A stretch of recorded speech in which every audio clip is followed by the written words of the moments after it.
So, hi mga paps, magandang gabi sa inyo and may nag-walk-in sa atin at nag-avail ng package ng mini driving light.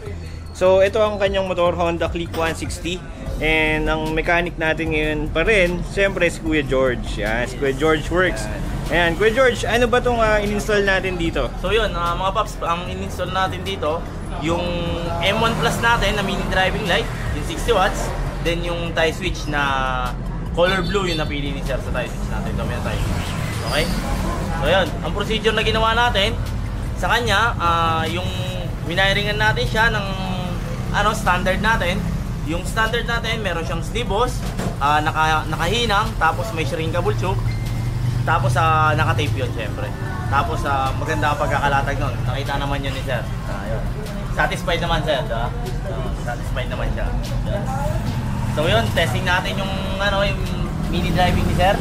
Yan, ito nga pala yung tie switch ni Sir. Pagdating sa Click 160, ganito ang setup ng tie switch natin, mga paps. Yan. Starter, mini driving, ito yung selector ng mini driving natin, low beam, high beam. Yan. Then, backlight. Idling stop, ito na yung pinaka-idling stop ng Click 160. Yan, busina. With horn passing, syempre nagpa-addition lang si Sir ng horn passing. Yan. Then, signal light, left and right. Hazard. Yan. Tapos, low beam, high beam ng headlight. Then passing. Ito na ngayon yung passing ni Sir.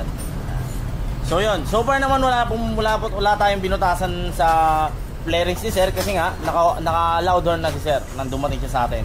Nagpa-additional lang siya ng MTL at saka ng tie switch natin. Explain ko lang din sa inyo yung tulungan ng mini driving light sa atin bilang motorista. Yun.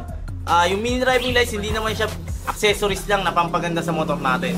Nakakatulong din yan sa atin bilang mga rider na halimbawa napadaan ka sa madilim na lugar, tapos kitang-kita mo na agad kung mayroong lubak, ay kita mo na agad at saka makakapag-passing ka agad. Makakaninag mo agad sa malayo pa lang kung may tatamaan ka. Siyempre, safety para sa atin yan, yung mini driving light yan. So yun mga paps, kung gusto nyo ng ganyang setup sa mga naka-Click 160 dyan, alam nyo na kung saan kayo pupunta. Dito lang yan sa Pops Pa Install, Pateros Branch. Siyempre, sa Pops Pa Install, alagang Pops ka. Peace! So ayun mga paps, kasama natin yung nag-avail ng package at eto si Sir, yung may-ari ng Honda Click 160. Ayan. Sir, anong pangalan niyo po? Jay. Sir Jay. Sir Jay, kamusta po yung experience niya sa Pops Pa Install? Satisfied. Satisfied customer, yun. 10 star. 10 star, yun. Sobra-sobra boss, maraming salamat. Ganda yung makinis. Yun. Ganda yung pagkakagawa ni tropa. Ayun. So boss, yung nakita mo yung final product nung mini driving light package natin, ano po yung masasabi nyo? Sulit na sulit. Sulit na sulit po. Talagang matagal kong pabalik-balik dito na talagang tinatimingan ko. Buti na lang pagpunta ko rito kanina, ako na lang mag-isa. Ayun, ayun. Sakto. Sakto. Sige Paps, maraming salamat po. Thank you. Ingat po. Team Dading. Team Dading.